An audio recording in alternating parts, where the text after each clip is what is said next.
आज का नया टॉपिक हमारा ज्योग्राफी का यही कंटिन्यू करेंगे हम चैप्टर नंबर 7 और बहुत सारे ट्रांसपोर्टेशन के मोड्स में से पहला ट्रांसपोर्टेशन का मोड हमारा लैंड और लैंड में भी आज हम तीसरे एग्जांपल पर आप पहुंचे। पहला हमने रोडवेज पढ़ा, दूसरा हमने रेलवे पढ़ा और तीसरा आज हमारा topic pipeline.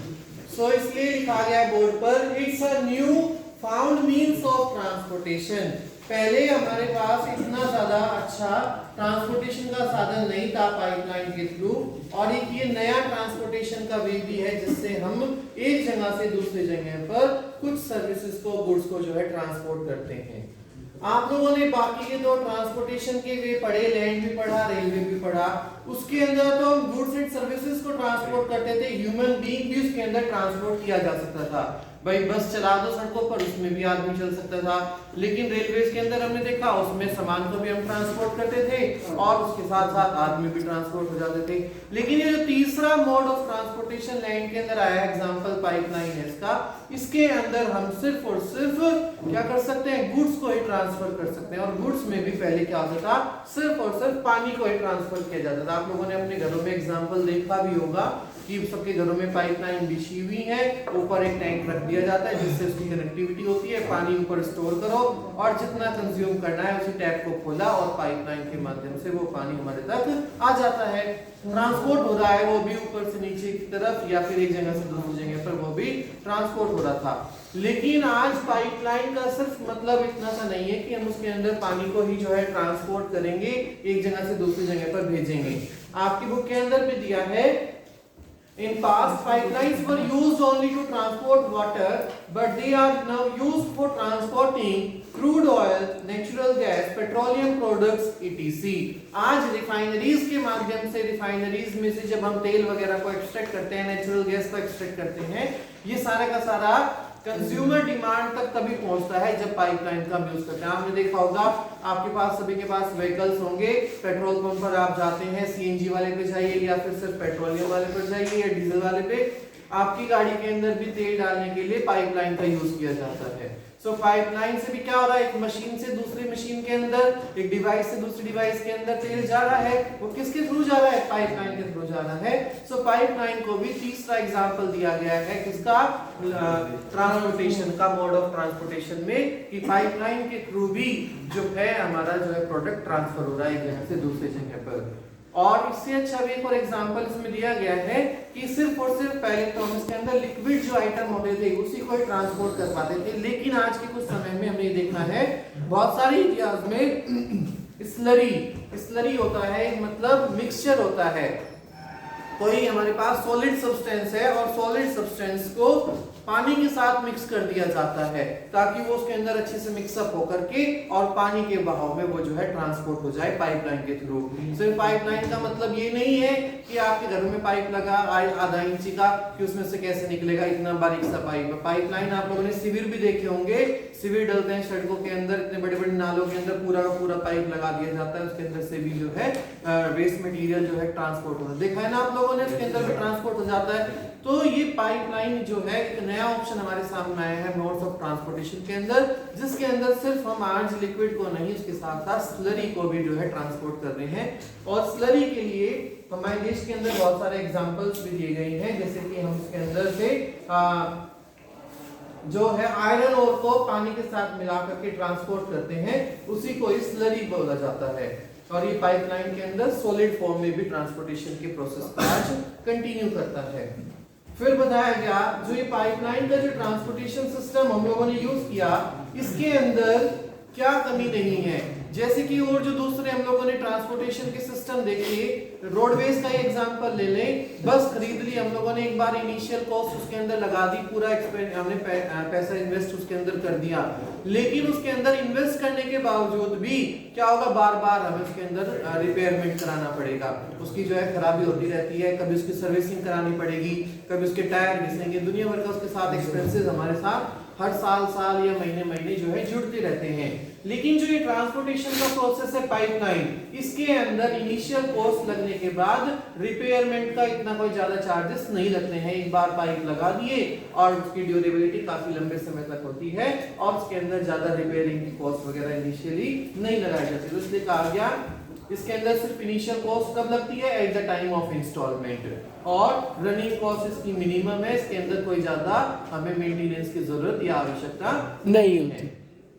Also there is low chances of transship losses and delays. बहुत सारे प्रोसेस जो जैसे कि रोडवेज था, रेलवेज था, इसके अंदर हम लोगों ने देखा ट्रांसशिपमेंट होता है और एक होता है losses, transshipment losses and delays. दोनों का मीनिंग मैं बता देता हूँ। ट्रांसशिप का मतलब है, मान लीजिए आप लोगों ने किसी सामान को कैरी करके, लाद करके, लोड करके गाड़ी के अंदर भेज दिया और वो कुछ सामान जो है बहते बहते चला जाता है, कुछ बिखरते हुए चला जाए, रेत ही है, रेत को आपने बुग्गी के अंदर लोड कर दिया, कहीं पर भी थोड़ा सा स्पीड ब्रेकर आया तो क्या होगा, वो कुछ ना कुछ अमाउंट उसकी जो है उसमें से निकल करके गिर जाएगी। ट्रक के अंदर आप लोगों ने देखा हो बिल्डिंग मटेरियल आता है, सीमेंट आता है, रोड़ी आती है, बजरपुर आते हैं, इन सब चीजों को भी ट्रक के अंदर कैरी किया जाता है। कहीं पर भी किसी तरीके का बैरियर अगर सड़क के अंदर आया, गड्ढा आया, कोई बैरियर आ गया, तब भी क्या होगा, इसमें से कुछ न कुछ अमाउंट की जो है वो जो उसके अंदर सीमेंट या कुछ भी जो मटेरियल फील्ड रहता है वो निकल करके गिर जाएगा। तो ये क्या हो रहा है, ट्रांसमिशनशिप में लॉसेस हो रहे हैं, मतलब एक जगह से दूसरी जगह पर प्रोडक्ट को ट्रांसमिट करते हुए, ट्रांसपोर्ट करते हुए उसके अंदर कुछ न कुछ लॉस हमें भुगतने पड़ रहे हैं। दूसरा डिले। डिले कैसे, आजकल आप देख रहे हैं रेलवे का इसमें एग्जांपल देता हूँ। वैसे तो सड़कों पर तो सबको पता ही है डिले हो जाते हैं, जाम लग जाता है, लेकिन कहते हैं कि रेलवे के अंदर कोई जाम की व्यवस्था नहीं है, वहां तो पटरी बिछी हुई है अपनी पर्टिकुलरली, और कोई भी उसके अंदर आओ जाओ, कोई भी दिक्कत वाली बात नहीं, सबके लिए अपने प्रॉपर सिग्नल है, उसी के अकॉर्डिंग वो चलती है ट्रेनें। लेकिन आज जैसे हम लोगों ने देखा इतनी फॉग होती है, सर्दी का मौसम स्टार्ट हो जाओ और उसमें फॉग आ जाती है, धुंध आ जाती है, धुंध के कारण ट्रेन की भी स्पीड स्लो हो जाती है। हो जाएंगी स्पीड स्लो की नहीं हो जाएंगी, क्योंकि उन्हें जब आगे सिग्नल नहीं मिलेगा, कहीं पटरी पे से ना उतर जाए ट्रेन, इन सब चीजों की वजह से ट्रेन की जो है स्पीड स्लो हो जाएगी, वो भी धीरे चलेगी। तो देखा गया है हर तरह के प्रोसेस के अंदर, रोडवेज हो चाहे रेलवेज हो, में ट्रांसमिशनशिप भी है और डिले भी हो सकता है, कुछ ना कुछ प्रोडक्ट हमारा देरी से भी पहुंचेगा। लेकिन जो तीसरा प्रोसेस आज हम ट्रांसपोर्टेशन मोड के अंदर पढ़ रहे हैं, लैंड में पाइपलाइन, इसके अंदर हमारा डिले होने का कोई चांस नहीं है। मान लो टैंक से हमारा पानी का कनेक्शन जुड़ा हुआ था, टंकी खोलते ही तुरंत पानी आ जाएगा कि नहीं आ जाएगा, कोई भी ट्रांसमिशनशिप नहीं होगी, उसमें पानी बर्बाद नहीं जाएगा रास्ते में। आप भी जितना एक्स्ट्रा अमाउंट में लेंगे बर्बाद करेंगे वो बात अलग है, वरना वहां से जहां से वो चला और जहां तक वो पहुंचा, मतलब डेस्टिनेशन पॉइंट तक जाने में उसके कोई भी अमाउंट ऑफ जो है खराब नहीं जाएगी, और ना ही उसमें कोई डिले भी होगा, कोई डिले भी नहीं हो सकता, देरी से भी नहीं पहुंचेगा, जितना ट्रांसमिट होना है उतनी स्पीड से वो अपना ऑटोमेटिकली जाता रहता है। तो इस तरह की प्रोसेस के अंदर कोई डिफॉर्मिटी नहीं है कि कुछ, लेकिन बस इसके अंदर आजकल ह्यूमन बीइंग्स को जो है ट्रांसपोर्ट नहीं कर सकते, हम सामान को बड़े बड़े अमाउंट ऑफ गुड्स को उसमें एक्सपोर्ट या इंपोर्ट या ट्रांसमिट नहीं कर सकते, लिक्विड आइटम या स्लरी आइटम को ही उसके अंदर ट्रांसमिट कर सकते हैं। वैसे हम लोगों ने किसी आर्टिकल में पढ़ा था कि ऐसी ट्रेनें भी आने वाली हैं कि वो ट्यूब होंगी, ट्यूब ट्रेन उन्हें बोला जाएगा। एग्जाम्पल उसका कि उसके अंदर जहां से वो शुरू हुई डेस्टिनेशन पर ही जाकर के रुकेगी, वो बीच में उसके कोई स्टेशंस नहीं होंगे, परफेक्ट होगा। तो उसमें भी क्या होगा, हमारा टाइम डिले नहीं होगा और ट्रांसमिशनशिप भी नहीं होगा, क्योंकि आपने देखा बीच बीच में ट्रेनें भी रुकती रहती हैं और वो भी क्या है, टाइम गैप उसके बीच में आ जाता है। तो जब ट्रेन एक पर्टिकुलर पॉइंट से, लोकेशन से और डेस्टिनेशन पॉइंट तक चलेगी तो उसमें टाइम गैप नहीं आएगा, डिले नहीं होगी। तो आ सकती है ऐसे फ्यूचर के अंदर, लेकिन अभी तक का जो सिस्टम है उसके अंदर टाइम डिले या फिर ट्रांसमिशनशिप के अंदर जो लॉस नहीं होता किसी प्रोसेस के अंदर, तो वो पाइपलाइन ही एक ऐसा प्रोसेस है। और भारत के अंदर बहुत सारे मेजर पाइपलाइन का जो नेटवर्क है पूरा अच्छे तरीके से जाल बिछा हुआ है, जहां पर इन नेचुरल गैस को, पेट्रोलियम को, डीजल्स वगैरह को, सबको जो है एक जगह से दूसरी जगह पर ट्रांसपोर्ट किया जा रहा है।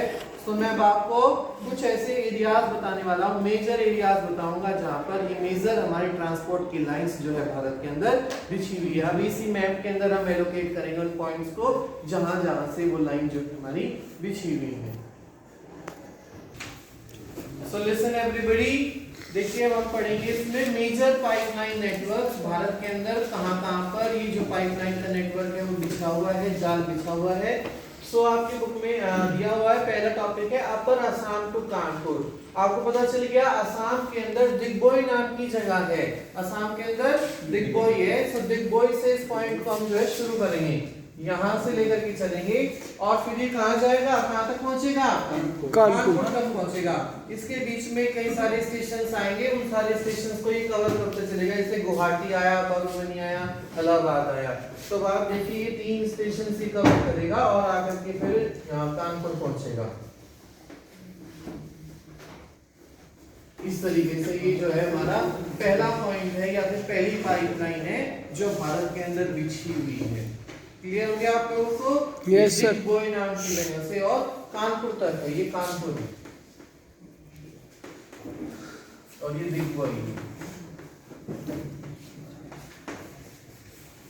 दूसरा फिर इसमें दिया है, दूसरी जो पाइपलाइन हमारे इंडिया के अंदर फैली हुई है वो सलाया इन गुजरात और जलंधर इन पंजाब। सलाया गुजरात का है, ये है हमारा गुजरात एरिया, तो गुजरात से हम लोग शुरू करेंगे इसे और ये जाएगा जलंधर तक। जलंधर हमारा यहाँ आता है। इसके बीच में भी कई सारे पॉइंट्स ऐसे हैं जहां तक ये मिल करके आता है, जैसे कि इसने दिया विरंगम हुआ, मथुरा हुआ, दिल्ली हुआ और सोनीपत हुआ। तो मथुरा का एरिया उत्तर प्रदेश के अंदर आता है, यहाँ लगा लेंगे हम लोग। दिल्ली भी आता है, यहीं पर दिल्ली आसपास आ जाएगा, ठीक है। दिल्ली से भी कनेक्टिविटी इसके अंदर है। इसके बाद हम लोगों ने देखा विरंगम हुआ और सोनीपत वगैरह हुए, तो इसमें एक दो डेस्टिनेशन लगा देते हैं, जैसे कि ये, ठीक। तीसरा इसके अंदर आया है from Hazira in Gujarat to Jagdishpur in Uttar Pradesh. तीसरी पाइपलाइन हमारी, और हजीरा यहाँ से शुरू होता है और हजीरा जाएगा उत्तर प्रदेश में ही, तो ये बेसिकली आसपास। अगर ये जगदीशपुर हम यहाँ लगा देते हैं,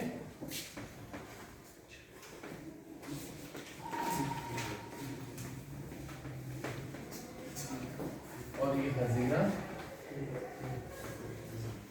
ये क्या था हमारा सलाया, और ये क्या था जलंधर।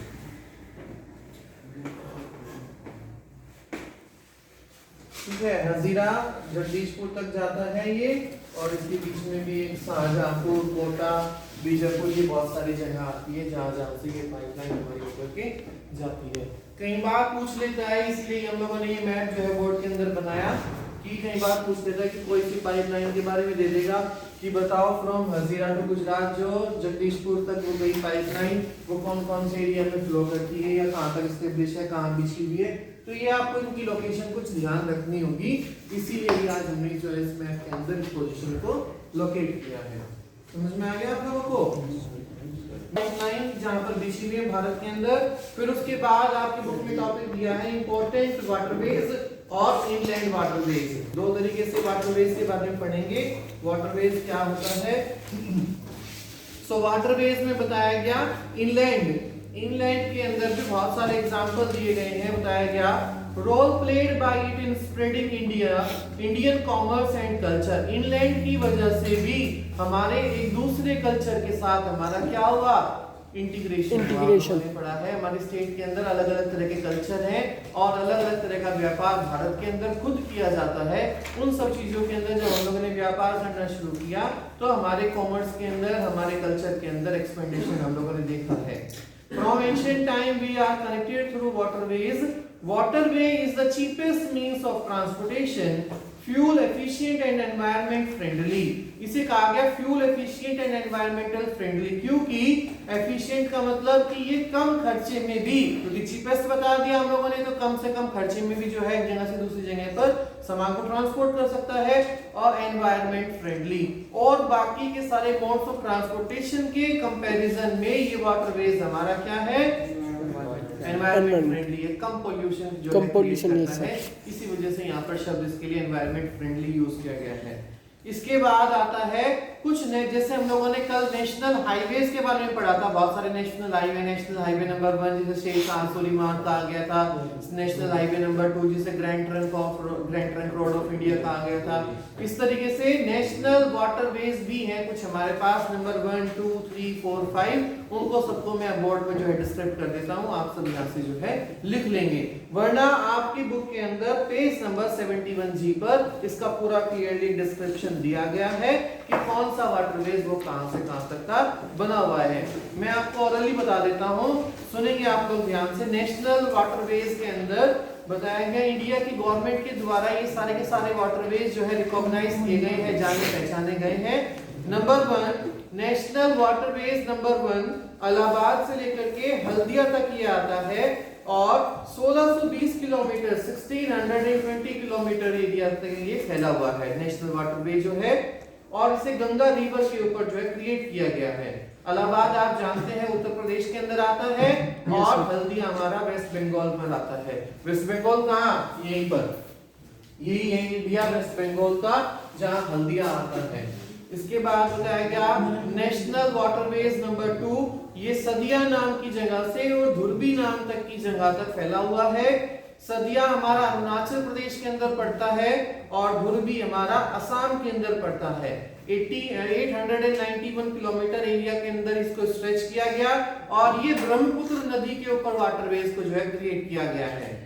तीसरा नेशनल वाटरवेज नंबर 3 ये हमारा वेस्टर्न कोस्टल जो एरिया है केनाल का केरला से आता है कोलम तक, जो कोटापुरम टू केरला, कोटापुरम नाम की एक जगह है और ये 205 किलोमीटर लंबा जो है वाटरवे है।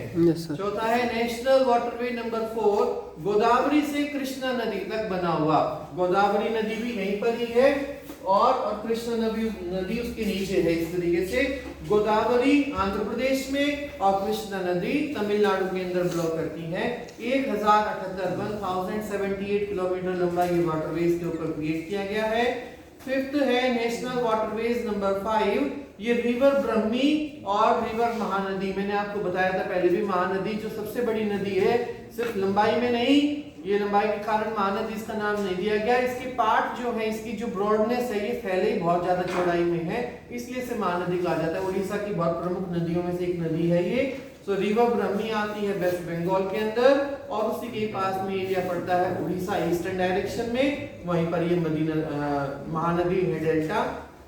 इसी डेल्टाइक रीजन के अंदर ये जो है वाटरवे बना हुआ है जो 588 किलोमीटर की लंबाई बना हुआ है। सो इसी के साथ साथ हमारा जो ये एरिया है ये कंप्लीट हो जाता है इंपॉर्टेंस ऑफ वाटरवेज इनलैंड के अंदर। ठीक है।